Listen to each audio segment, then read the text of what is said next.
Idemo sada na raspravu Kluba Hrvatskih suverenista, završno poštovani kolega Hrvoje Zekanović, izvolite.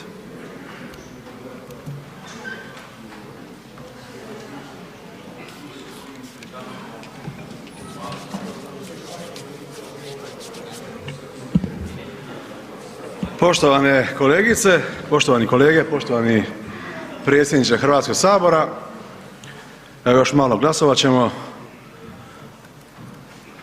Danas sam dobio jednu novu spoznaju, ne samo ja nego vjerujem svi kolege i sa ljevice, pa pretpostavit ću i sa ove strane, da imamo jednu novu garnituru u Hrvatskom saboru koja sebe naziva Novi suverenisti. Znači imali smo do sada globaliste i lijeve i desne, a danas se oni, nekoć desni, nazivaju Novi suverenisti. I to je, moram priznati, jako smiješno, jer nažalost s te strane sabornice ja protekle 4 godine, a i u današnjoj raspravi nisam vidio niti S od suverenizma. Niti S, nažalost.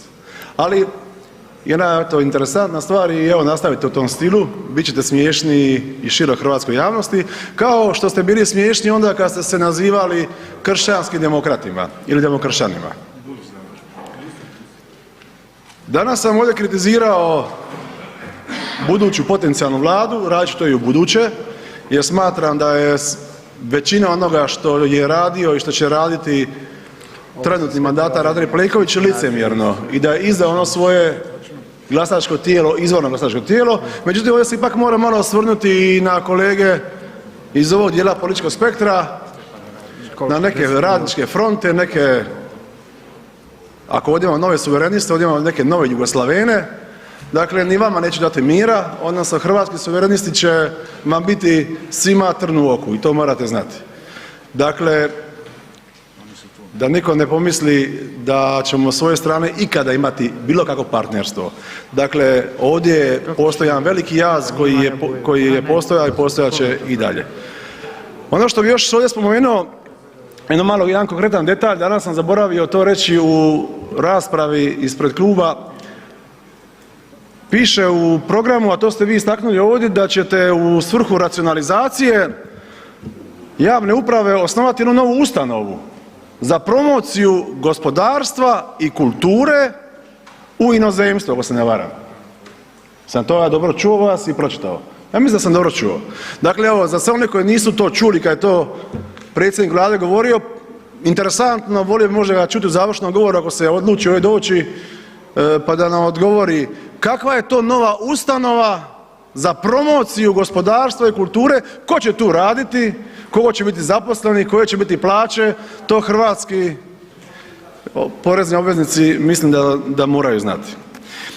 I naposljetku još jedna tema koja je danas se spomenula više puta, ali evo spomenut ću ja još jednom jer je jako, jako važna, a to je tema eura. Ovdje ima kolega zastupnika koji su za euro, oni su zovu novi suverenisti ili se nazivaju s ove strane nešto, neoliberalna ljevica nekakva, ajde, sa nostalgijom prema Jugoslaviji, svi su za euro, a ovdje ipak ima i oni koji malo taj euro gledaju kritički. Ja bih volio samo jednu stvar, da se u ovom Saboru dogodi jedna prava, argumentirana, javna rasprava o euru, pa da vidimo pro et kontra, da vidimo što nam taj euro donosi, što nam odnosi. Pa neka onda i hrvatska javnost odluči je li za euro ili protiv eura.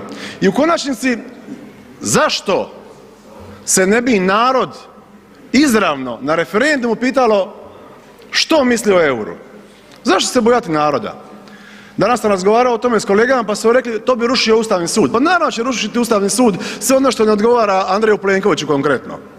A to je, moram reći, jako slična politika i razmišljanje kao i kolega koji sjede evo meni s lijeva, konkretno iz SDP-a, jako slično.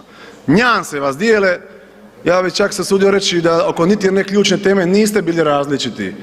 Tako da nije čudo što je SDP izgubio jer su glasači SDP-a glasovali za koga? Pa za HDZ.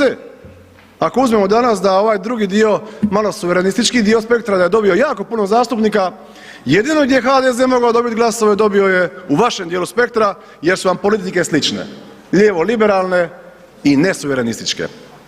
Dakle, podršku Hrvatskih suverenista naravno nećete imati, mi ćemo priželjkivati i što skoriji pad ove srpsko-hrvatske trgovačke koalicije.